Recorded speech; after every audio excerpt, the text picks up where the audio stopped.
Students, in the previous session, I explained about the Mendelian autosomal disorders। ठीक है, ਜਿਹੜੇ disorders ਆਟੋਸੋਮਸ ਦੇ ਕਾਰਨ ਸੀਗੇ ਆਪਾਂ ਡਿਸਕਸ ਕੀਤੇ, sickle cell anaemia, thalassaemia, phenylketonuria। Now in this session I am going to explain about the Mendelian disorders which are sex linked, means they are related to the allosomes, means they are related to X and Y genes, मतलब X and Y linked genes। ਜਿਹੜੇ genes X and Y chromosome ਦੇ ਉੱਪਰ ਪਏ ਹੈ ਉਹਨਾਂ ਦੇ ਵਿੱਚ ਕੋਈ mutation ਆਈ, ਕੋਈ change I and it leads to a disorder। But before I start with the sex linked disorders, I want to explain you about the sex linked inheritance, what is X linked inheritance and Y linked inheritance। So the traits which are controlled by genes present on the sex chromosomes are said to be sex linked। मतलब ਜਿੰਨਾ ਜਿਹੜੇ jeans ਹੈ ਜਦੋਂ X chromosome ਤੇ ਜਾਂ Y chromosome ਤੇ ਪਏ ਹੁੰਦੇ ਆ, we call them as sex linked genes। An allele on an X chromosome is called X-linked and allele on Y chromosome is called as Y-linked। X chromosome ਬੇਟੇ ਵੱਡਾ ਹੁੰਦਾ ਹੈ ਤੇ Y chromosome ਹੈ ਜਿਹੜਾ it is ਜਿਹੜਾ ਹੈ smaller in size as compared to the X chromosome। Next ਬੇਟੇ what is X-linked inheritance?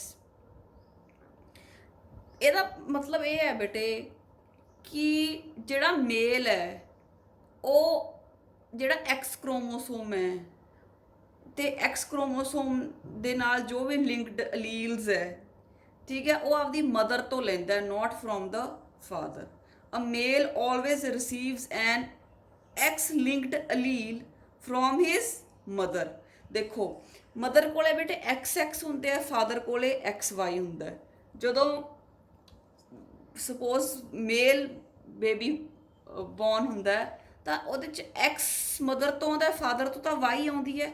ਜਿਹੜੀ ਗੜਬੜ ਐਕਸ ਕ੍ਰੋਮੋਸੋਮ ਦੇ ਨਾਲ ਹੋ ਸਕਦੀ ਹੈ, ਜਿਹੜਾ ਕੋਈ ਵੀ ਅਲੀਲ ਐਕਸ ਕ੍ਰੋਮੋਸੋਮ ਦੇ ਉੱਪਰ ਹੋਵੇ, ਕੋਈ ਬਿਮਾਰੀ ਜਿਹੜੀ ਐਕਸ ਕ੍ਰੋਮੋਸੋਮ ਦੇ ਰਿਲੇਟਡ ਹੋਵੇ ਜਾਂ ਜਿਹੜੇ ਜੀਨਸ ਐਕਸ ਕ੍ਰੋਮੋਸੋਮ ਦੇ ਉੱਪਰ ਪਏ ਉਹਨਾਂ ਰਿਲੇਟਡ ਹੋਵੇ, ਤਾਂ ਬੇਟੇ ਉਹ ਬਿਮਾਰੀ ਫਾਦਰ ਤੋਂ ਤਾਂ ਨਹੀਂ ਸਨ ਨੂੰ ਆ ਸਕਦੀ, ਕਿਉਂਕਿ ਫਾਦਰ ਕੋਲ ਤਾਂ ਐਕਸ ਜਿਹੜਾ ਹੈ, ਫਾਦਰ ਦਾ ਤਾਂ ਐਕਸ ਆਉਣਾ ਹੀ ਨਹੀਂ, ਫਾਦਰ ਦਾ ਤਾਂ ਵਾਈ ਆ ਰਿਹਾ।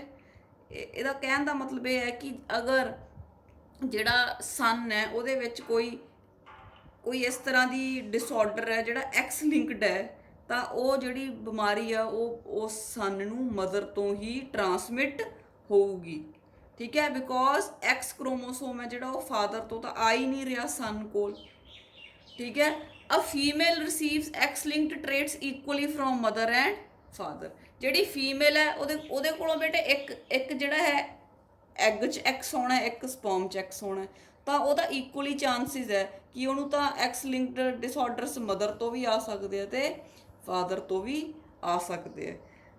ਰਾਈਟ, ਦਿਸ ਵਾਜ਼ ਐਕਸ ਲਿੰਕਡ ਇਨਹੈਰੀਟੈਂਸ। ਬੇਟਾ ਜਿਹੜੀਆਂ ਐਕਸ ਲਿੰਕਡ ਜੀਨਸ ਨਾਲ ਜਿਹੜੀਆਂ ਪ੍ਰੋਬਲਮਸ ਹੁੰਦੀਆਂ, ਜਿਵੇਂ ਕਲਰ ਬਲਾਈਂਡਨੈਸ, ਹੀਮੋਫੀਲੀਆ, ਇਹ ਆਪਾਂ ਡਿਸਕਸ ਕਰਨੀ ਹੈ ਕਿ ਜਿਹੜੇ ਇਹਨਾਂ ਦੇ ਜੀਨਸ ਹੈ ਉਹ ਐਕਸ ਕ੍ਰੋਮੋਸੋਮ ਦੇ ਉੱਪਰ ਪਏ ਹੁੰਦੇ ਆ ਤੇ ਮਦਰ ਤੋਂ ਹਮੇਸ਼ਾ ਜਿਹੜੇ ਹੈਗੇ ਆ they are passed to the son।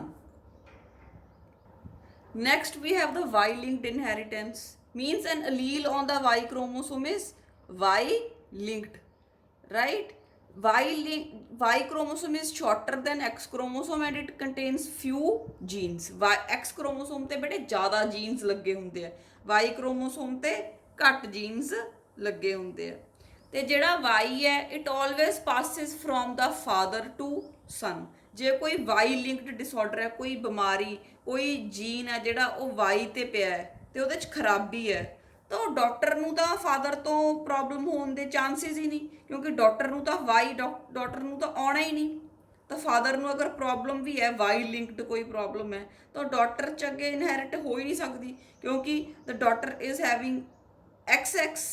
So a father will pass the ਜਿਹੜਾ ਹੈਗਾ Y linked inheritance to the son. ਇਹਦੀ ਬੇਟਾ ਐਗਜ਼ਾਮਪਲ ਹੈ ਹਾਈਪਰ ਟ੍ਰਾਈਕੋਸਿਸ। ਹਾਈਪਰ ਮੀਨਸ ਜ਼ਿਆਦਾ, ਟ੍ਰਾਈਕੋਸਿਸ ਮੀਨਸ ਹੇਅਰਸ। ਕਈ ਵਾਰ ਬੇਟੇ ਈਅਰ ਤੇ ਜਿਹੜਾ ਪਿੰਨ ਹੈ ਉਹਦੇ ਚੋਂ ਬਾਹਰ ਨੂੰ ਹੇਅਰਸ ਆ ਰਹੇ ਹੁੰਦੇ, ਲੌਂਗ ਹੇਅਰਸ ਇਨ ਦਾ ਈਅਰ, ਠੀਕ ਹੈ। That is a Y linked inheritance which has been passed. ਇਹਦਾ ਜਿਹੜਾ ਜੀਨ ਹੈ ਵਾਈ ਕ੍ਰੋਮੋਸੋਮ ਤੇ ਪਿਆ ਸੀ, ਤੇ ਫਾਦਰ ਨੂੰ ਇਹ ਸੀਗਾ ਪ੍ਰੋਬਲਮ, ਤੇ ਉਹਦੇ ਜਿਹੜੇ ਵਾਈ ਜੀਨਸ ਸੀ ਉਹ ਸਨ ਦੇ ਵਿੱਚ ਪਾਸ ਹੋ ਗਏ, ਤੇ ਜਿਹੜਾ ਹੈ ਸਨ ਦੇ ਵੀ ਜਿਹੜੇ ਈਅਰ ਦੇ ਅੰਦਰ ਲੌਂਗ ਹੇਅਰ ਗਰੋ ਕਰ ਗਏ। ਦਿਸ ਇਜ਼ ਕਾਲਡ ਐਜ਼ ਹਾਈਪਰ ਟ੍ਰਾਈਕੋਸਿਸ। So I hope X linked and Y linked inheritance is clear. ਜੇ ਜਿਹੜੀ ਡਾਟਰ ਹੈ ਉਹਦੇ ਕੋਲੇ Y linked gene Y chromosome ਹੀ ਨਹੀਂ ਆਉਣਾ, ਤਾਂ ਵਾਈ ਲਿੰਕਡ ਜਿਹੜੇ ਜੀਨਸ ਹੈ ਉਹ ਵੀ ਉਹਦੇ ਵਿੱਚ ਨਹੀਂ ਆਉਣੇ, ਤੇ ਅਗਰ ਕੋਈ ਵਾਈ ਲਿੰਕਡ ਜੀਨਸ 'ਚ ਕੋਈ ਡਿਸਆਰਡਰਸ ਹੈ ਤਾਂ ਉਹ ਵੀ ਡਾਟਰ ਦੇ ਵਿੱਚ ਨਹੀਂ ਆਉਂਦੇ। ਤੇ ਜਿਹੜਾ ਹੈਗਾ ਸਨ ਹੈ ਉਹਦੇ ਕੋਲੇ ਕਦੇ ਵੀ ਫਾਦਰ ਤੋਂ ਐਕਸ ਨਹੀਂ ਆਉਂਦਾ। ਜੇ ਐਕਸ ਰਿਲੇਟਡ ਕੋਈ ਵੀ ਪ੍ਰੋਬਲਮ ਹੈ ਸਨ ਨੂੰ, ਤਾਂ ਇਹ ਉਹਨੇ ਕਿੱਥੋਂ ਲਈ ਹੁੰਦੀ ਹੈ, ਮਦਰ ਤੋਂ। So this is what I mean to say, and I hope you have understood this. And next I'm going to start with I'm going to explain about the color blindness, which is a X-linked disorder which is passed from a mother to the son, ਆਪਾਂ ਕਹਿ ਸਕਦੇ ਹਾਂ।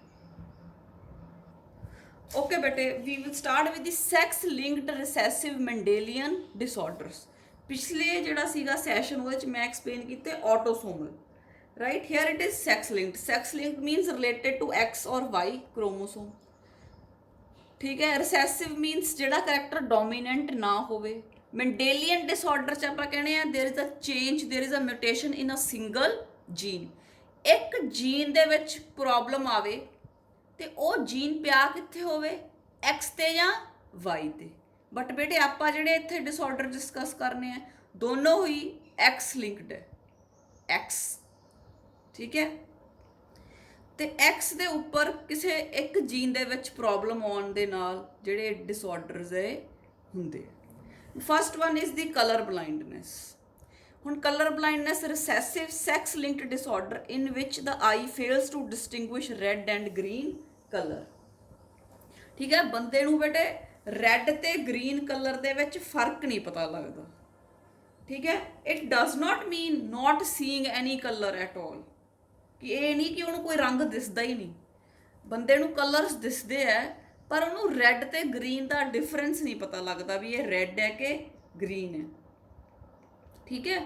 ਮਤਲਬ ਇਹ ਨਹੀਂ ਕਿ ਉਹਨੂੰ ਕੋਈ ਕਲਰ ਹੀ ਨਹੀਂ ਦਿਸਦਾ। ਤੇ ਬੇਟੇ ਉਹ ਜਿਹੜਾ ਹੈ ਉਹ ਨੋਰਮਲ ਕੰਮ ਕਰ ਸਕਦੇ ਹੈ, ਡਰਾਈਵ ਕਰ ਸਕਦੇ ਹੈ, ਠੀਕ ਹੈ। ਤੇ ਥੋੜਾ ਬਹੁਤਾ ਉਹਨਾਂ ਦਾ ਹੋ ਜਾਂਦਾ, ਤੇ ਮਤਲਬ ਉਹਨਾਂ ਨੂੰ ਜ਼ਿਆਦਾ ਫਰਕ ਨਹੀਂ ਪਤਾ ਚੱਲਦਾ। ਕਿਉਂ ਨਹੀਂ ਪਤਾ ਲੱਗਦਾ? Because there is a defect in red or green cone of the eye. ਜਿੱਥੇ ਜਿਹੜਾ ਹੈ ਦੱਸਣਾ ਹੁੰਦਾ ਜਿਹੜੇ ਆਈ ਦੇ ਪਾਰਟ ਨੇ ਕਿ ਕਿਹੜਾ ਕਲਰ ਉਹ ਥੋੜਾ ਡਿਫੈਕਟ ਹੋ ਜਾਂਦਾ ਹੈ। ਡਿਫੈਕਟ ਕਿਉਂ ਹੁੰਦਾ? Due to mutation in certain genes present in the X chromosome. X chromosome ਤੇ ਜਿਹੜਾ ਜੀਨ ਹੈ, ਜਿਹੜਾ ਜੀਨ ਕੰਟਰੋਲ ਕਰਦਾ ਕਲਰਸ ਵੀ ਬੰਦਾ ਡਿਸਟਿੰਗੁਇਸ਼ ਕਰ ਸਕੇ, ਉਹਦੇ ਵਿੱਚ ਮਿਊਟੇਸ਼ਨਸ ਆ ਜਾਂਦੀਆਂ, ਚੇਂਜਿਸ ਆ ਜਾਂਦੀਆਂ, ਤੇ ਉਹ ਆਪਦਾ ਨੋਰਮਲ ਫੰਕਸ਼ਨ ਨਹੀਂ ਕਰ ਪਾਉਂਦਾ। A gene for normal vision is dominant, ਠੀਕ ਹੈ। ਜਿਹੜਾ ਜੀਨ ਹੈ ਨੋਰਮਲ ਵਿਜ਼ਨ ਜਿਹਦੇ ਕਰਕੇ ਹੁੰਦੀ ਉਹ ਡੋਮੀਨੈਂਟ ਹੁੰਦਾ, ਤੇ normal gene and its recessive alleles are carried by the X chromosome. X chromosome ਤੇ ਆਪਾਂ ਕਿਹਾ ਜਿਹੜਾ ਕੋਈ ਵੀ ਜੀਨ ਹੈ ਉਹਦੀਆਂ ਦੋ ਫਾਰਮਸ ਹੁੰਦੀਆਂ, ਇੱਕ ਡੋਮੀਨੈਂਟ ਇੱਕ ਰਿਸੈਸਿਵ, ਠੀਕ ਹੈ। ਇਹ ਜਿਹੜੀ ਪ੍ਰੋਬਲਮ ਹੈ ਰਿਸੈਸਿਵ ਕਰਕੇ ਹੁੰਦੀ ਹੈ। ਅਗਰ ਕਿਸੇ ਦੇ ਵਿੱਚ ਦੋਨੋਂ ਪਏ ਹੈ, ਰਿਸੈਸਿਵ ਫਾਰਮ ਵੀ ਪਈ ਹੈ ਤੇ ਡੋਮੀਨੈਂਟ ਫਾਰਮ ਵੀ ਪਈ ਹੈ, ਤਾਂ ਫਿਰ ਜਿਹੜਾ ਡੋਮੀਨੈਂਟ ਫਾਰਮ ਜਦੋਂ ਪਈ ਹੈ ਤਾਂ ਉਹ ਰਿਸੈਸਿਵ ਨੂੰ ਸਪਰੈਸ ਕਰਕੇ ਰੱਖੂਗੀ। Let's see how. ਹੁਣ ਜਿਹੜਾ ਕਲਰ ਬਲਾਈਂਡਨੈਸ ਹੈ ਬੇਟੇ ਇਹ 8% ਮੇਲਸ 'ਚ ਹੁੰਦਾ, ਪਰ ਓਨਲੀ 0.4% ਫੀਮੇਲਸ ਦੇ ਵਿੱਚ ਹੁੰਦਾ। ਮਤਲਬ ਮੇਲਸ ਦੇ ਵਿੱਚ ਡਿਸਆਰਡਰ ਜ਼ਿਆਦਾ ਹੁੰਦਾ। ਹੁਣ ਆਪਾਂ ਇਹ ਜਿਹੜਾ ਕੁਐਸਚਨ ਹੈ ਬਹੁਤ ਇੰਪੋਰਟੈਂਟ ਹੈ, ਬਹੁਤ ਵਾਰ ਐਗਜ਼ਾਮਸ 'ਚ ਪੁੱਛਿਆ ਜਾਂਦਾ ਹੈ ਕਿ ਮੇਲਸ 'ਚ ਜ਼ਿਆਦਾ ਕਿਉਂ ਹੁੰਦਾ। ਕਿਉਂ ਹੁੰਦਾ ਦੇਖੋ, because the genes which lead to red green color blindness are present on the X chromosomes, right? Males have only one X chromosomes। ਹੁਣ ਦੇਖੋ ਬੇਟੇ ਮੇਲ ਹੈ ਕੋਈ, ਉਹਦੇ ਕੋਲ ਇੱਕ X ਹੈ ਤੇ ਇੱਕ Y ਹੈ। ਜੇ ਫੀਮੇਲ ਹੈ ਉਹਦੇ ਕੋਲ 2 X ਹੈ। ਡਿਸਆਰਡਰ ਹੈਗਾ ਐਕਸ ਲਿੰਕਡ, ਵਾਈ ਦਾ ਤਾਂ ਕੋਈ ਲੈਣਾ ਦੇਣਾ ਹੀ ਨਹੀਂ। ਹੁਣ ਮੰਨ ਲਓ ਆ ਸਪੋਜ਼ ਮਦਰ ਸੀ, ਇਹਦੇ ਕੋਲੇ ਇੱਕ ਜੀਨ ਤਾਂ ਬੇਟੇ ਨਾਰਮਲ ਪਿਆ ਦੇਖੋ, ਤੇ ਇੱਕ ਕਲਰ ਬਲਾਈਂਡ ਪਿਆ, ਮਤਲਬ ਇੱਕ ਨਾਰਮਲ ਪਿਆ, ਇੱਕ ਕਲਰ ਬਲਾਈਂਡ ਪਿਆ। ਮੈਂ ਦੱਸਿਆ ਵੀ ਜਿਹੜਾ ਕਲਰ ਬਲਾਈਂਡ ਹੈ ਉਹ ਕੀ ਹੈ, ਰਿਸੈਸਿਵ ਹੈ। ਜੇ ਜਿਹੜਾ ਨਾਰਮਲ ਹੈ ਉਹ ਇਹਦੇ ਤੇ ਹਾਵੀ ਹੋ ਜਾਊਗਾ ਤੇ ਇਹ ਆਪਦਾ ਪੂਰਾ ਜਿਹੜਾ ਹੈ ਬਿਮਾਰੀ ਨਹੀਂ ਕਰ ਸਕੂਗਾ, ਬਿਕੋਜ਼ ਦੋ ਹੋਮੋਲੋਗਸ ਕ੍ਰੋਮੋਸੋਮਸ ਪਏ ਹੈ ਐਕਸ ਐਕਸ, ਇੱਕ ਨਾਰਮਲ ਪਿਆ, ਜਿਹੜਾ ਨਾਰਮਲ ਵਾਲਾ ਉਹ ਡੋਮੀਨੈਂਟ ਹੁੰਦਾ ਤੇ ਜਿਹੜਾ ਬਿਮਾਰੀ ਵਾਲਾ ਉਹ ਰਿਸੈਸਿਵ ਹੁੰਦਾ, ਤੇ ਜਿਹੜਾ ਡੋਮੀਨੈਂਟ ਹੈ ਬਿਮਾਰੀ ਵਾਲੇ ਦਾ ਐਕਸ਼ਨ ਹੈ ਜਿਹੜਾ ਉਹ ਸਪਰੈਸ ਕਰਕੇ ਰੱਖੂਗਾ। ਅਗਰ ਮੇਲ ਹੈ ਤਾਂ ਉਹਦੇ ਕੋਲੇ ਸਪੋਜ਼ ਜਿਹੜਾ ਇੱਕ ਐਕਸ ਹੈ ਤੇ ਉਹ ਹੀ ਬਿਮਾਰੀ ਵਾਲਾ ਹੈ, ਉਹ ਹੀ ਕਲਰ ਬਲਾਈਂਡ ਹੈ, ਤਾਂ ਵਾਈ ਤਾਂ ਇਹਨੂੰ ਸਪਰੈਸ ਨਹੀਂ ਕਰ ਸਕਦਾ ਕਿਉਂਕਿ ਵਾਈ ਤਾਂ ਅਲੱਗ ਕ੍ਰੋਮੋਸੋਮ ਹੈ, ਵਾਈ ਕੋਲੇ ਤਾਂ ਅਲੱਗ ਤਰ੍ਹਾਂ ਦੇ ਜੀਨਸ ਹੈ। ਤਾਂ ਇਸ ਕਰਕੇ ਜਿਹੜੇ ਮੇਲਸ ਹੈ ਉਹ ਅਫੈਕਟਡ ਹੋ ਜਾਂਦੇ ਆ ਕਿਉਂਕਿ ਉਹਨਾਂ ਕੋਲੇ ਇੱਕ ਦੂਸਰਾ ਹੋਮੋਲੋਗਸ ਕ੍ਰੋਮੋਸੋਮ ਨਹੀਂ ਹੁੰਦਾ ਜਿਹੜਾ ਕਿ ਇਹਨੂੰ ਸਪਰੈਸ ਕਰ ਸਕੇ। ਤੇ ਫੀਮੇਲਸ ਦੇ ਵਿੱਚ ਦੋ ਹੋਮੋਲੋਗਸ ਕ੍ਰੋਮੋਸੋਮ ਹੋਣ ਦੇ ਕਾਰਨ ਜਿਹੜਾ ਡੋਮੀਨੈਂਟ ਹੁੰਦਾ ਉਹ ਜਿਹੜਾ ਇਹ ਰਿਸੈਸਿਵ ਕਾਰਨ ਹੁੰਦਾ, ਰਿਸੈਸਿਵ ਨੂੰ ਸਪਰੈਸ ਕਰ ਦਿੰਦਾ, right. The female color blindness appears only when both the sex chromosomes carry the recessive gene। ਹੁਣ ਜਿਹੜੀ ਫੀਮੇਲ ਦੇ ਵਿੱਚ ਇੱਕ ਨਾਰਮਲ ਐਕਸ ਹੈ ਤੇ ਇੱਕ ਕਲਰ ਬਲਾਈਂਡ ਐਕਸ ਹੈ ਬੇਟੇ, ਉਹਨੂੰ ਤਾਂ ਕਹਿੰਦੇ ਆ ਕੈਰੀਅਰ, ਠੀਕ ਹੈ, ਕਿ ਉਹ ਕੈਰੀ ਕਰ ਰਹੀ ਹੈ, ਉਹ ਬਿਮਾਰ ਨਹੀਂ। ਅਗਰ ਉਹਦੇ ਚ ਦੋਨੋਂ ਹੀ ਜਿਹੜੇ ਐਕਸ ਹੈ ਉਹ ਹੋ ਜਾਣ ਰਿਸੈਸਿਵ ਕਲਰ ਬਲਾਈਂਡ ਆ ਜਾਣ, ਫਿਰ ਉਹ ਬਿਮਾਰ ਹੋਊਗੀ, right. So this is what is colour blindness. ਮਤਲਬ ਇਹਦੇ ਚ ਇਹ ਹੈ ਬੇਟੇ ਕਿ ਜਿਹੜਾ ਇਹ ਬਿਮਾਰੀ ਹੈ ਐਕਸ ਲਿੰਕਡ ਹੈ। ਇਹਦਾ ਕੀ ਮਤਲਬ ਹੈ ਕਿ ਇਸ ਦੇ ਜੋ ਜੀਨ ਹਨ ਉਹ ਐਕਸ ਕ੍ਰੋਮੋਸੋਮ ਦੇ ਉੱਪਰ ਪਏ ਹੈ, ਠੀਕ ਹੈ, ਆਟੋਸੋਮ ਤੇ ਤਾਂ ਨਹੀਂ ਨਾ ਪਏ। ਆਟੋਸੋਮ ਦੀ ਤਾਂ ਆਪਾਂ ਇੱਥੇ ਗੱਲ ਹੀ ਨਹੀਂ ਕਰ ਰਹੇ, ਆਪਾਂ ਐਕਸ ਜਾਂ ਵਾਈ ਦੀ ਕਰ ਰਹੇ ਹਾਂ। ਐਕਸ ਐਂਡ ਵਾਈ ਤੋਂ ਵੀ ਮੈਂ ਤੁਹਾਨੂੰ ਅੱਗੇ ਦੱਸਤਾ ਕਿਹਦੀ ਕਰ ਰਹੇ ਹਾਂ, ਐਕਸ ਲਿੰਕਡ, ਐਕਸ ਤੇ ਪਏ ਹੈ, ਠੀਕ ਹੈ। ਹੁਣ ਅਗਰ ਮੈਂ ਇੱਕ ਫੀਮੇਲ ਲਵਾਂ ਤੇ ਤੁਹਾਨੂੰ ਪਤਾ ਹੈ ਕਿ ਫੀਮੇਲ ਕੋਲ ਤਾਂ ਦੋ ਐਕਸ ਐਕਸ ਕ੍ਰੋਮੋਸੋਮਸ ਹਨ, ਠੀਕ ਹੈ। ਜੇ ਇੱਕ ਦੇ ਉੱਪਰ ਕਲਰ ਬਲਾਈਂਡ ਜੀਨ ਪਿਆ ਹੋਊਗਾ ਤਾਂ ਦੂਜਾ ਨਾਰਮਲ ਹੈ, ਜਿਹੜਾ ਨਾਰਮਲ ਹੈ ਉਹ ਡੋਮੀਨੈਂਟ ਹੈ, ਠੀਕ ਹੈ, ਤੇ ਜਿਹੜਾ ਕਲਰ ਬਲਾਈਂਡ ਵਾਲਾ ਹੈ ਉਹ ਰਿਸੈਸਿਵ ਹੈ, ਤੇ ਡੋਮੀਨੈਂਟ ਰਿਸੈਸਿਵ ਨੂੰ ਦਬਾ ਕੇ ਰੱਖੂਗਾ। ਤਾਂ ਜਿਹੜੀ ਇਹ ਫੀਮੇਲ ਹੋਊਗੀ ਇਹ ਸਿਰਫ ਕੈਰੀਅਰ ਹੋਊਗੀ, ਇਹਦੀਆਂ ਆਈਜ਼ ਨਾਰਮਲ ਹੋਣਗੀਆਂ, ਇਹ ਰੈੱਡ ਗ੍ਰੀਨ ਕਲਰ ਨੂੰ ਡਿਸਟਿੰਗੁਇਸ਼ ਕਰ ਪਾਊਗੀ, ਠੀਕ ਹੈ। ਅਗਰ ਜਿਹੜਾ ਹੈ ਦੋਨੋਂ ਹੀ ਜਿਹੜੇ ਹੈਗੇ ਆ ਰਿਸੈਸਿਵ ਜੀਨ ਪਏ ਹੈ, ਫਿਰ ਜਿਹੜੀ ਫੀਮੇਲ ਹੈ ਫਿਰ ਆਪਾਂ ਕਵਾਂਗੇ ਉਹ ਸਫਰਰ ਹੈ ਜਾਂ ਅਫੈਕਟਡ ਹੈ। ਤੇ ਜਿਹੜੇ ਮੇਲਸ ਹੈ ਉਹਨਾਂ 'ਚ ਤੁਹਾਨੂੰ ਦੱਸਿਆ ਕਿ ਅਲੱਗ-ਅਲੱਗ ਦੋ ਤਰ੍ਹਾਂ ਦੇ ਪਏ ਹੈ ਕ੍ਰੋਮੋਸੋਮਸ ਐਕਸ ਐਂਡ ਵਾਈ। ਤਾਂ ਐਕਸ ਜਿਹੜਾ ਜੇ ਕਲਰ ਬਲਾਈਂਡ ਜੀਨ ਪਿਆ ਤਾਂ ਉਹਨੂੰ ਸਪਰੈਸ ਕਰਨ ਵਾਲਾ ਕੋਈ ਵੀ ਹੋਰ ਜੀਨ ਨਹੀਂ ਹੈ, ਇਸ ਕਰਕੇ ਜਿਹੜਾ ਹੈ ਆਪਾਂ ਕਹਿ ਸਕਦੇ ਹਾਂ ਕਿ ਉਹ ਕਲਰ ਬਲਾਈਂਡ ਹੁੰਦਾ ਹੈ।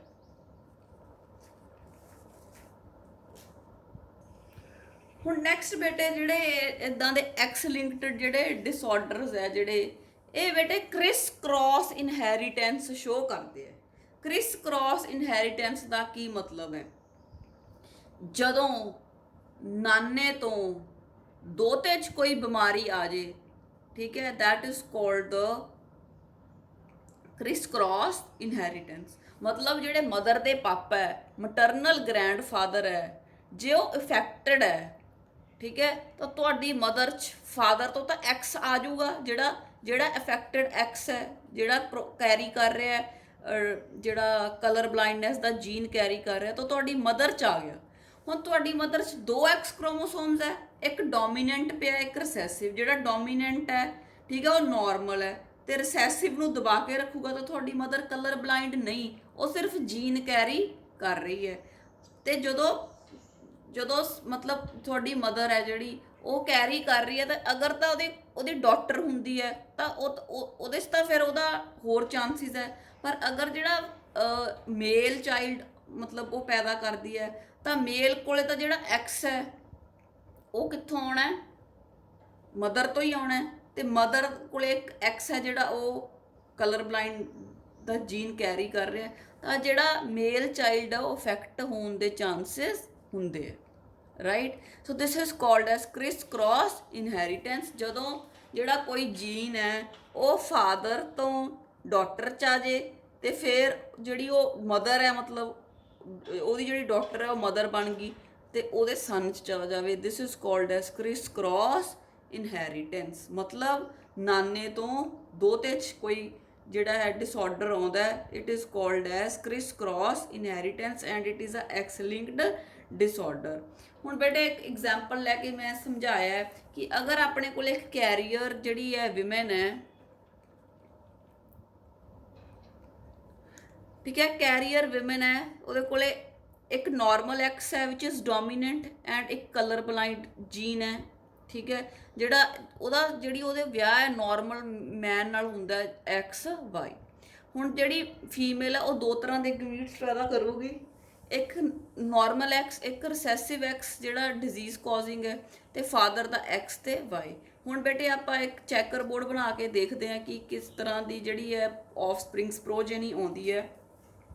ਤਾਂ ਆਪਾਂ ਦੇਖਾਂਗੇ ਬੇਟੇ ਇੱਕ ਨਾਰਮਲ ਗਰਲ ਆ ਰਹੀ ਹੈ, ਇੱਕ ਨਾਰਮਲ ਬॉय, ਇੱਕ ਕੈਰੀਅਰ ਗਰਲ, ਠੀਕ ਹੈ, ਮਤਲਬ ਮਦਰ ਦਾ ਕੈਰੀਅਰ ਜੀਨ ਆ ਗਿਆ, ਫਾਦਰ ਦਾ ਤਾਂ ਨਾਰਮਲ ਹੀ ਹੈ, ਤੇ ਇੱਕ ਬੇਟੇ ਆ ਗਿਆ ਕਲਰ ਬਲਾਈਂਡ ਬॉय, ਕਿਉਂਕਿ ਮਦਰ ਦਾ ਜਿਹੜਾ ਕਲਰ ਬਲਾਈਂਡ ਜੀਨ ਸੀ ਐਕਸ ਜਿਹੜਾ ਸਨ 'ਚ ਜਾਣਾ ਸੀ ਆ ਚਲਾ ਗਿਆ ਰਿਸੈਸਿਵ ਵਾਲਾ, ਤੇ ਫਾਦਰ ਦੀ ਤਾਂ ਵਾਈ ਆਉਣੀ ਸੀ, ਤੇ ਇਹਨੂੰ ਦਬਾਉਣ ਵਾਲਾ ਕੋਈ ਨਹੀਂ, ਤੇ ਇਸ ਕਰਕੇ ਜਿਹੜਾ ਸਨ ਹੈ ਉਹ ਅਫੈਕਟਡ ਹੋ ਗਿਆ। ਜਿਹੜੀ ਡਾਟਰ ਹੈ ਉਹ ਤਾਂ ਸਿਰਫ ਕੈਰੀਅਰ ਹੋਊਗੀ, ਠੀਕ ਹੈ, ਉਹ ਬਿਮਾਰ ਨਹੀਂ ਹੋਊਗੀ, ਉਹ ਕਲਰ ਬਲਾਈਂਡ ਨਹੀਂ ਹੋਊਗੀ। ਤਾਂ ਬੇਟੇ ਇਸ ਤਰ੍ਹਾਂ ਦੇ ਕੁਐਸਚਨਸ ਤੁਹਾਨੂੰ ਐਗਜ਼ਾਮਸ ਦੇ ਵਿੱਚ ਪੁੱਛੇ ਜਾਂਦੇ ਆ ਕਿ ਦੱਸੋ ਕਿ ਅਗਰ ਕੈਰੀਅਰ ਵਿਮਨ ਹੈ ਤੇ ਨਾਰਮਲ ਮੈਨ ਹੈ ਤਾਂ ਕਿਸ ਤਰ੍ਹਾਂ ਦੀ ਆਫਸਪ੍ਰਿੰਗਸ ਹੋਣਗੇ, ਠੀਕ ਹੈ, ਜਾਂ ਕਲਰ ਬਲਾਈਂਡ ਮੈਨ ਹੈ ਤੇ ਜਿਹੜੀ ਫੀਮੇਲ ਹੈ ਉਹ ਨਾਰਮਲ ਹੈ, ਫਿਰ ਦੱਸੋ ਕੀ ਚਾਂਸਿਸ ਹੈ, ਠੀਕ ਹੈ। ਇਦਾਂ ਹੀ ਬੇਟੇ ਤੁਸੀਂ ਫਿਰ ਜਿਹੜਾ ਹੈ ਚੈਕਰ ਬੋਰਡ ਬਣਾ ਕੇ ਇਸ ਤਰ੍ਹਾਂ ਨਾਲ ਐਕਸਪਲੇਨ ਕਰ ਸਕਦੇ ਹੋ ਜਿਹੜਾ ਜਿਸ ਤਰ੍ਹਾਂ ਦਾ ਵੀ ਕੁਐਸਚਨ ਹੈ ਜਿਹੜਾ ਉਹ ਪੁੱਛਿਆ ਜਾਂਦਾ ਹੈ। So this is about the colour blindness and next we are going to discuss about the haemophilia. Okay students, next is the hemophilia. It is also called as the bleeders disease, ਠੀਕ ਹੈ। ਬਲੀਡਰਸ disease ਕਿਉਂ ਕਹਿੰਦੇ ਆ? ਕਿਉਂਕਿ ਬੇਟੇ ਇਹਦੇ ਵਿੱਚ blood clot ਨਹੀਂ ਹੁੰਦਾ, ਅਗਰ ਕੋਈ ਸੱਟ ਵੱਜੇ ਤਾਂ ਖੂਨ ਵਹਿੰਦਾ ਰਹਿੰਦਾ, ਉਹ ਆਪਣੇ ਆਪ ਨਹੀਂ ਜੰਮਦਾ, ਉਹਦੀ ਕਲੌਟਿੰਗ ਨਹੀਂ ਹੁੰਦੀ। This is again a sex linked recessive disease and it is X linked, ਠੀਕ ਹੈ। ਤਾਂ genes are present on the X chromosome like as in the color blindness. ਸੋ ਬੇਟੇ ਇਹਦੇ ਵਿੱਚ ਕੀ ਹੁੰਦਾ ਹੈ? A protein involved in blood clotting is affected, ਮਤਲਬ ਜੀਨ ਦੇ ਵਿੱਚ ਮਿਊਟੇਸ਼ਨਸ ਆਉਣ ਦੇ ਕਾਰਨ ਜਿਹੜਾ ਪ੍ਰੋਟੀਨ ਆਪਾਂ ਨੂੰ ਬਲੱਡ ਕਲੌਟਿੰਗ ਦੇ ਵਿੱਚ ਹੈਲਪ ਕਰਦਾ ਉਹ ਨਹੀਂ ਬਣਦਾ। ਸਿੰਪਲ ਕੱਟ ਲੱਗ ਗਿਆ, ਨਾਨ ਸਟਾਪ ਬਲੀਡਿੰਗ ਹੋਊਗੀ, ਠੀਕ ਹੈ। ਤਾਂ ਇੰਨੀ ਬਲੀਡਿੰਗ ਹੋਊਗੀ ਤਾਂ ਉਸ ਤੋਂ ਬਾਅਦ ਵੀ ਮਤਲਬ ਕਈ ਵਾਰ ਬੰਦੇ ਦੀ ਡੈਥ ਵੀ ਹੋ ਸਕਦੀ ਹੈ ਕਿਉਂਕਿ blood does not clot, right. ਤਾਂ this is caused by again by a recessive gene, ਉਹ ਵੀ ਰਿਸੈਸਿਵ ਸੀ colour blindness, this is also recessive gene ਜਿਹਨੂੰ ਕਹਿੰਦੇ ਆ haemophilia gene and it is located on the X chromosome. Male has 1 X chromosome, ਠੀਕ ਹੈ, ਤੇ ਉਹਦੇ ਕੋਲ ਦੂਸਰਾ ਜਿਹੜਾ ਹੁੰਦਾ ਉਹ ਕਿਹੜਾ ਹੁੰਦਾ? ਵਾਈ ਕ੍ਰੋਮੋਸੋਮ, ਠੀਕ ਹੈ, ਵਾਈ। ਹੁਣ ਮੇਲ ਹੈ ਉਹਦੇ ਕੋਲ ਇੱਕ ਐਕਸ ਕ੍ਰੋਮੋਸੋਮ ਹੈ ਤੇ ਉਹ ਹੀ ਅਫੈਕਟਡ ਹੈ, that is carrying the haemophilic gene, ਠੀਕ ਹੈ, ਤੇ ਦੂਜਾ ਤਾਂ ਵਾਈ ਹੈ, ਤਾਂ ਐਕਸ ਦਾ ਦੂਸਰਾ ਹੋਮੋਲੋਗਸ ਜਿਹੜਾ ਡੋਮੀਨੈਂਟ ਸੀ ਉਹ ਤਾਂ ਹੈ ਹੀ ਨਹੀਂ, ਇਸ ਕਰਕੇ ਜਿਹੜਾ ਮੇਲ ਆ ਉਹ ਸਫਰਰ ਹੋ ਜਾਊਗਾ ਜਾਂ ਅਫੈਕਟਡ ਹੋ ਜਾਊਗਾ। ਜਿਹੜੀਆਂ ਫੀਮੇਲਸ ਹੁੰਦੀਆਂ ਬੇਟੇ ਉਹਨਾਂ 'ਚ 2 ਐਕਸ ਕ੍ਰੋਮੋਸੋਮਸ ਹੁੰਦੇ ਆ, ਤਾਂ ਇੱਕ ਡੋਮੀਨੈਂਟ ਹੁੰਦਾ, ਇੱਕ ਜਿਹੜਾ ਹੀਮੋਫਿਲਿਕ ਜੀਨ ਕੈਰੀ ਕਰ ਰਿਹਾ ਉਹ ਰਿਸੈਸਿਵ ਹੈ। ਜਿਹੜਾ ਡੋਮੀਨੈਂਟ ਆ ਉਹ ਰਿਸੈਸਿਵ ਨੂੰ ਸਪਰੈਸ ਕਰਕੇ ਰੱਖੂਗਾ ਕਿਉਂਕਿ ਇਹ ਦੋਨੋਂ ਹੋਮੋਲੋਗਸ ਹੈ, ਜਿਹੜੇ ਜਿਸ ਤਰ੍ਹਾਂ ਦੇ ਜੀਨਸ ਇਹਦੇ ਤੇ ਹੈ ਉਸ ਤਰ੍ਹਾਂ ਦੀ ਇਹਦੇ ਤੇ ਡੋਮੀਨੈਂਟ ਪਿਆ, ਇਹਦੇ ਤੇ ਰਿਸੈਸਿਵ ਪਿਆ। ਤਾਂ ਫੀਮੇਲਸ ਜਿਹੜੀਆਂ ਹੈ ਉਹ ਜ਼ਿਆਦਾ ਤੌਰ 'ਤੇ ਬੇਟੇ ਕੈਰੀਅਰਸ ਹੀ ਹੁੰਦੀਆਂ ਤੇ ਉਹਨਾਂ ਨੂੰ ਬਿਮਾਰੀ ਨਹੀਂ ਹੁੰਦੀ, ਪਰ ਉਹ ਜੀਨ ਨੂੰ ਕੈਰੀ ਕਰ ਰਹੀਆਂ ਹੁੰਦੀਆਂ। ਅਗਰ ਬੇਟੇ ਫੀਮੇਲ ਤੇ ਜਿਹੜਾ ਹੈਗਾ ਦੋਨੋਂ ਆ ਜਾਣ, ਦੋਨੋਂ ਰਿਸੈਸਿਵ ਆ ਜਾਣ, ਤਾਂ ਫਿਰ ਬੇਟੇ ਉਹ ਸਰਵਾਈਵ ਹੀ ਨਹੀਂ ਕਰ ਸਕਦੀ ਕਿਉਂਕਿ ਉਹਦੇ ਕੋਲ ਦੋਨੋਂ ਜਿਹੜੇ ਜੀਨਸ ਆ ਉਹ ਅਫੈਕਟਡ ਆ ਗਏ, ਤਾਂ ਉਹ ਬਿਲਕੁਲ ਵੀ ਸਰਵਾਈਵ ਨਹੀਂ ਕਰ ਪਾਉਂਦੀ। It is very dangerous condition. ਫਿਰ ਬੇਟੇ ਇਹਦੇ ਵਿੱਚ ਕੋਈ ਕਿਉਰ ਨਹੀਂ ਹੁੰਦਾ, ਮਤਲਬ ਬਲੱਡ ਟਰਾਂਸਫਿਊਜ਼ ਕੀਤਾ ਜਾਂਦਾ ਹੈ, ਕਿਸੇ ਹੋਰ ਦਾ ਬਲੱਡ ਚੜਾਇਆ ਜਾਂਦਾ ਹੈ ਤਾਂ ਕਿ ਜਿਹੜਾ ਹੈ ਜਿਹੜੀ ਬੰਦੇ ਦੀ ਜਾਨ ਹੈ ਜਿਹੜੀ ਉਹ ਬਚਾਈ ਜਾ ਸਕੇ, ਠੀਕ ਹੈ, and to check the bleeding. Then ਬੇਟਾ ਕੁਈਨ ਵਿਕਟੋਰੀਆ ਆਫ ਇੰਗਲੈਂਡ ਤੇ ਉਹਦੇ ਜਿੰਨੇ ਵੀ ਅੱਗੇ ਬੱਚੇ ਹੈ, ਠੀਕ ਹੈ, ਉਹਨਾਂ ਨੂੰ ਇਹ ਡਿਜ਼ੀਜ਼ ਹੈ, ਇਸ ਕਰਕੇ ਹੀਮੋਫੀਲੀਆ ਨੂੰ ਰੋਇਲਸ ਡਿਜ਼ੀਜ਼ ਵੀ ਕਿਹਾ ਜਾਂਦਾ ਹੈ, ਠੀਕ ਹੈ। ਇਸ ਫੈਮਿਲੀ 'ਚ ਬੜੇ ਜ਼ਿਆਦਾ ਕਿਉਂ ਹੋਇਆ, ਕਿਉਂਕਿ ਦੇਅਰ ਵਰ ਮੈਰਿਜਸ ਅਮੰਗ ਦਾ ਕਲੋਜ਼ ਬਲੱਡ ਰਿਲੇਟਿਵਸ, ਠੀਕ ਹੈ। ਕਲੋਜ਼ ਬਲੱਡ ਰਿਲੇਟਿਵਸ ਦੇ ਵਿੱਚ ਜਦੋਂ ਵਿਆਹ ਹੋਈ ਗਏ ਤੇ ਅੱਗੇ ਦੀ ਅੱਗੇ ਜੀਨ ਟਰਾਂਸਫਰ ਹੋਈ ਗਿਆ and it got spread to all the generations. ਹੁਣ ਜੇ ਬੇਟੇ ਆਪਾਂ ਦੇਖੀਏ ਕਿ ਜਿਹੜੀ ਆਪਣੀ ਬਾਡੀ ਹੁੰਦੀ ਹੈ ਉਹਦੇ ਵਿੱਚ 13 ਫੈਕਟਰਸ ਹੁੰਦੇ ਆ, ਟੋਟਲ 13 ਫੈਕਟਰਸ ਹੁੰਦੇ ਆ ਜਿਹੜੇ ਬਲੱਡ ਨੂੰ ਕਲੌਟ ਕਰਨ ਦੇ ਵਿੱਚ ਹੈਲਪ ਕਰਦੇ ਆ। ਤਾਂ ਜਿਹੜੇ ਹੀਮੋਫਿਲਿਕ ਬੰਦੇ ਹੁੰਦੇ ਆ ਉਹਨਾਂ ਦੇ ਵਿੱਚ ਬੇਟੇ ਫੈਕਟਰ 8 ਤੇ ਫੈਕਟਰ 9 ਨਹੀਂ ਬਣਦਾ, ਠੀਕ ਹੈ, ਤੇ ਇਹਦੇ ਕਾਰਨ ਬਲੱਡ ਕਲੌਟ ਨਹੀਂ ਹੁੰਦਾ। ਅਗਰ ਫੈਕਟਰ 8 ਦੀ ਕਮੀ ਹੋਵੇ ਤਾਂ ਉਹਨੂੰ ਕਹਿੰਦੇ ਆ ਹੀਮੋਫੀਲੀਆ ਏ, ਅਗਰ ਫੈਕਟਰ 9 ਐਬਸੈਂਟ ਹੋਵੇ ਤਾਂ ਉਹਨੂੰ ਕਹਿੰਦੇ ਆ ਹੀਮੋਫੀਲੀਆ ਬੀ, ਠੀਕ ਹੈ। ਤਾਂ ਜਦੋਂ ਇਹ ਫੈਕਟਰਸ ਐਬਸੈਂਟ ਹੈ ਤਾਂ ਕਲੌਟ ਇਜ਼ ਨਾਟ ਫਾਰਮਡ, ਠੀਕ ਹੈ। ਫਿਰ ਟਰਾਂਸਫਿਊਜ਼ਨ ਕਰਨਾ ਪੈਂਦਾ ਹੈ ਬਲੱਡ ਦਾ, ਤੇ ਉਸ ਬਲੱਡ ਦੇ ਵਿੱਚ ਫਿਰ ਫੈਕਟਰ 8 ਤੇ 9 ਪ੍ਰੈਜ਼ੈਂਟ ਹੁੰਦੇ ਆ ਤੇ ਉਹ ਕਲੌਟਿੰਗ ਦੇ ਵਿੱਚ ਹੈਲਪ ਕਰ ਦਿੰਦੇ ਆ। ਤਾਂ ਬੇਟਾ ਜਿਹੜਾ ਹੀਮੋਫੀਲੀਆ ਨੂੰ ਐਕਸਪੈਂਸਿਵ ਡਿਜ਼ੀਜ਼ ਵੀ ਕਹਿ ਸਕਦੇ ਆ, ਕਿਉਂਕਿ ਬਲੱਡ ਟਰਾਂਸਫਿਊਸ਼ਨ ਵਾਰ-ਵਾਰ ਕਰਾਉਣੀ ਪੈਂਦੀ ਹੈ and which is very expensive. ਫਿਰ ਬੇਟਾ ਜਿਹੜਾ ਇੱਕ ਹੋਰ ਕੁਐਸਚਨ ਬਣਦਾ ਹੈ ਕਿ ਜਿਹੜੇ ਬੰਦਿਆਂ ਨੂੰ ਬਲੀਡਰਸ ਡਿਜ਼ੀਜ਼ ਹੁੰਦਾ ਜਾਂ ਹੀਮੋਫੀਲੀਆ ਹੁੰਦਾ ਉਹਨਾਂ ਨੂੰ ਬੇਟੇ ਸੈਕਸ਼ੂਅਲੀ ਟਰਾਂਸਮਿਟਡ ਡਿਜ਼ੀਜ਼ਸ, ਹੈਪੇਟਾਈਟਸ, ਏਡਸ ਇੱਦਾਂ ਦੇ ਡਿਜ਼ੀਜ਼ ਹੋਣ ਦੇ ਚਾਂਸਿਸ ਜ਼ਿਆਦਾ ਹੁੰਦੇ ਆ। ਕਿਉਂ ਜ਼ਿਆਦਾ ਹੁੰਦੇ? Just think about it. ਕਿਉਂਕਿ ਬੇਟੇ ਜਦੋਂ ਜਿਹੜੇ ਇੱਦਾਂ ਦੇ ਜਿਹੜੇ ਬੰਦੇ ਹੁੰਦੇ ਜਿਨ੍ਹਾਂ ਨੂੰ ਵਾਰ-ਵਾਰ ਆਪਾਂ ਬਲੱਡ ਟਰਾਂਸਫਿਊਜ਼ਨ ਕਰਾਉਣਾ ਪੈਂਦਾ ਹੈ, ਠੀਕ ਹੈ, ਤਾਂ ਜਦੋਂ ਆਪਾਂ ਬਲੱਡ ਟਰਾਂਸਫਿਊਜ਼ ਕਰਾਉਣੇ ਆ ਤਾਂ ਜਿਹੜਾ ਏਡਸ ਤੇ ਹੈਪੇਟਾਈਟਸ ਵਗੈਰਾ ਇਹ ਵੀ ਬਲੱਡ ਟਰਾਂਸਫਿਊਜ਼ਨ ਦੇ ਥਰੂ ਫੈਲ ਸਕਦੇ ਆ।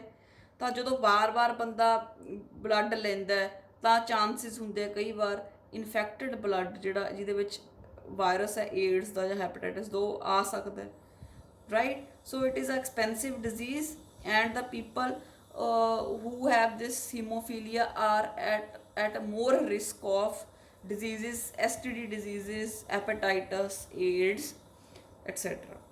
So next ਬੇਟੇ ਜਿਹੜਾ ਹੈ ਮੈਂ ਤੁਹਾਨੂੰ ਇਹਦੇ ਜਿਹੜਾ ਹੈ different checker boards ਬਣਾ ਕੇ I'm going to explain how this character is passed to the next offsprings. Now let's suppose ਕਿ ਫੀਮੇਲ ਨਾਰਮਲ ਸੀ ਤੇ ਜਿਹੜਾ ਮੇਲ ਸੀ ਉਹ ਹੀਮੋਫਿਲਿਕ ਸੀ। ਨਾਰਮਲ ਫੀਮੇਲ XX ਹੈ, haemophilic male is carrying a recessive allele XH and another Y chromosome. ਤਾਂ ਬੇਟੇ ਆਪਾਂ ਜਦੋਂ ਫਿਰ ਉਹਨਾਂ ਦਾ ਆਫਸਪ੍ਰਿੰਗਸ ਦੇਖਾਂਗੇ ਆਪਾਂ ਇਸ ਸਾਈਡ ਤੇ ਆਪਾਂ ਪੇਰੈਂਟ ਫਾਦਰ ਦੇ ਗਮੀਟਸ ਰੱਖ ਲਏ, ਇਸ ਸਾਈਡ ਆਪਾਂ ਮਦਰ ਦੇ ਗਮੀਟਸ ਰੱਖ ਲਏ। ਹੁਣ ਫਾਦਰ ਆਪਾਂ ਨੂੰ ਪਤਾ ਹੀਮੋਫਿਲਿਕ ਹੈ ਤੇ ਉਹਦਾ ਜਿਹੜਾ ਜੀਨ ਹੈ ਇਹ ਰਿਸੈਸਿਵ ਜੀਨ ਹੈ ਇਹ ਡਾਟਰ ਨੂੰ ਪਾਸ ਹੋ ਗਿਆ। ਮਦਰ ਨਾਰਮਲ ਸੀ ਤਾਂ ਡਾਟਰ ਕੋਲੇ ਇੱਕ ਨਾਰਮਲ ਡੋਮੀਨੈਂਟ ਜੀਨ ਹੈ, ਇੱਕ ਰਿਸੈਸਿਵ ਅਫੈਕਟਡ ਜੀਨ ਹੈ। ਤਾਂ ਜਿਹੜਾ ਡੋਮੀਨੈਂਟ ਹੈ ਇਹਨੂੰ ਸਪਰੈਸ ਕਰਕੇ ਰੱਖੂਗਾ ਤਾਂ ਜਿਹੜੀ ਮੇਲ ਹੈ ਉਹ ਜਿਹੜੀ ਫੀਮੇਲ ਹੈ ਉਹ ਸਿਰਫ ਕੈਰੀ ਕਰ ਰਹੀ ਹੈ ਜੀਨ ਆਫ ਹੀਮੋਫਿਲਿਕ, ਪਰ ਉਹ ਬਿਮਾਰ ਨਹੀਂ ਹੈ। She is not affected, she is not a sufferer, ਠੀਕ ਹੈ ਬੇਟੇ। ਤੇ ਫਿਰ ਜੇ ਆਪਾਂ ਦੇਖੀਏ ਇੱਧਰ ਆਹ ਵਾਲੇ ਐਕਸ ਨੂੰ ਵਾਈ ਨਾ ਕਰੀਏ ਤਾਂ ਦੋਨੋਂ ਨਾਰਮਲ ਸੀ ਤਾਂ ਜਿਹੜਾ ਹੈ ਨਾਰਮਲ ਬॉय ਪੈਦਾ ਹੋ ਸਕਦਾ ਹੈ। ਉਸ ਤੋਂ ਬਾਅਦ ਬੇਟੇ 25% ਚਾਂਸ ਹੋ ਗਏ ਵੀ 25 ਇਹਦੇ 25 ਇਹਦੇ 25 ਇਹਦੇ 25 ਇਹਦੇ। ਥਰਡ ਚਾਂਸ ਹੈ ਬੇਟੇ ਅਗੇਨ ਕਿ ਜਿਹੜਾ ਹੈ ਇੱਕ ਜਿਹੜੀ ਹੈ ਨਾਰਮਲ ਸੀਗਾ ਐਕਸ, ਇੱਕ ਅਫੈਕਟਡ ਐਕਸ ਸੀਗਾ ਤਾਂ ਕੈਰੀਅਰ ਗਰਲ ਹੋ ਸਕਦੀ ਹੈ। ਤੇ ਇੱਕ ਬੇਟੇ ਫਿਰ ਅਗੇਨ ਨਾਰਮਲ ਬॉय ਤੇ ਨਾਰਮਲ ਜਿਹੜੇ ਕੋਲ ਐਕਸ ਤੇ ਵਾਈ ਹੈ। ਹੁਣ ਆਪਣੇ ਕੋਲੇ ਦੋ ਨਾਰਮਲ ਆ ਗਏ 25 50% chance of a normal boy and 25 means 50% chances of a carrier girl. ਤਾਂ ਤਾਂ ਇਦਾਂ ਦੇ ਕੁਐਸਚਨ ਆ ਜਾਂਦੇ ਆ ਬੇਟੇ ਕਿ ਤੁਹਾਡੇ ਕੋਲ ਨਾਰਮਲ ਫੀਮੇਲ ਹੈ, ਹੀਮੋਫਿਲਿਕ ਮੇਲ ਹੈ, ਦੱਸੋ ਕਿੰਨੇ % ਚਾਂਸਿਸ ਹੈ ਨਾਰਮਲ ਬॉय ਦੇ, ਕੈਰੀਅਰ ਗਰਲ ਦੇ। So you can make a Punnett square and you can checker board ਦੇ ਥਰੂ ਤੁਸੀਂ ਈਜ਼ੀਲੀ ਐਕਸਪਲੇਨ ਕਰ ਸਕਦੇ ਹੋ। ਅਨਦਰ ਇੱਕ ਮੈਂ ਹੋਰ ਐਗਜ਼ਾਮਪਲ ਲਈ ਬੇਟੇ, ਕੈਰੀਅਰ ਵਿਮਨ ਹੀਮੋਫਿਲਿਕ ਮੇਲ। ਕੈਰੀਅਰ ਵਿਮਨ ਮਤਲਬ ਇੱਕ ਨਾਰਮਲ ਐਕਸ ਡੋਮੀਨੈਂਟ, ਇੱਕ ਰਿਸੈਸਿਵ ਹੀਮੋਫਿਲਿਕ ਜੀਨ ਕੈਰਿੰਗ XXH ਜਿਹੜਾ ਮੈਂ ਰੈੱਡ ਨਾਲ ਸ਼ੋ ਕਰ ਰਹੀ ਹਾਂ, ਤੇ ਮੇਲ ਕੋਲੇ ਵੀ ਹੈ ਬੇਟੇ ਇੱਕ ਜਿਹੜਾ ਹੈ X ਕ੍ਰੋਮੋਸੋਮ ਹੈ ਉਹ ਅਫੈਕਟਡ ਹੈ। Now what is going to be the offsprings. ਪਹਿਲਾ ਆਫਸਪ੍ਰਿੰਗ ਬੇਟੇ ਇੱਕ ਪਾਸੇ ਮੇਲ ਦੇ ਗੈਮੀਟਸ ਰੱਖੇ, ਇੱਕ ਪਾਸੇ ਫੀਮੇਲ ਦੇ, it's going to be a carrier girl because ਉਹਦੇ ਕੋਲ ਇੱਕ ਅਫੈਕਟਡ X ਕ੍ਰੋਮੋਸੋਮ ਹੈ, ਦੂਸਰਾ ਨਾਰਮਲ ਹੈ, she is going to be a carrier. One normal boy ਆ ਜਾਊਗਾ ਬੇਟੇ, ਦੈਨ ਅ ਹੀਮੋਫਿਲਿਕ ਗਰਲ, ਠੀਕ ਹੈ, ਜਿਹਦੇ ਕੋਲ ਦੋਨੋਂ ਹੀ ਅਫੈਕਟਡ X ਕ੍ਰੋਮੋਸੋਮਸ ਹੈ। So this is very rare case, but this is a very severe condition and the excessive bleeding ਹੁੰਦੀ ਹੈ and the girl child can die even at the birth. So second we are and fourth we are going to get the hemophilic boy. So one hemophilic girl, one carrier girl, one hemophilic boy and one normal boy. So this is going to be the percentage. 25% of chances are there कि hemophilic girl पैदा हो जाए, 25 carrier girl, 25 haemophilic boy, 25 normal boy. ਤਾਂ ਬੇਟੇ ਇਹ ਹਮੇਸ਼ਾ avoid ਕਰਨਾ ਚਾਹੀਦਾ ਹੈ ਕਿ ਕੈਰੀਅਰ ਵਿਮਨ ਦੀ ਜਿਹੜੇ ਵਿਆਹ ਹੈ ਉਹ ਹੀਮੋਫਿਲਿਕ ਮੇਲ ਦੇ ਨਾਲ ਨਾ ਹੋਵੇ, ਕਿਉਂਕਿ ਇੱਕ ਜਿਹੜਾ ਗਰਲ ਚਾਈਲਡ ਹੈ ਉਹ ਇਸ ਤਰ੍ਹਾਂ ਦਾ ਆ ਸਕਦਾ which is haemophilic and it is very severe condition. So this is all about the genetic disorders related to Mendelian factors we can say, and next I am going to start with the chromosomal disorders in the next session.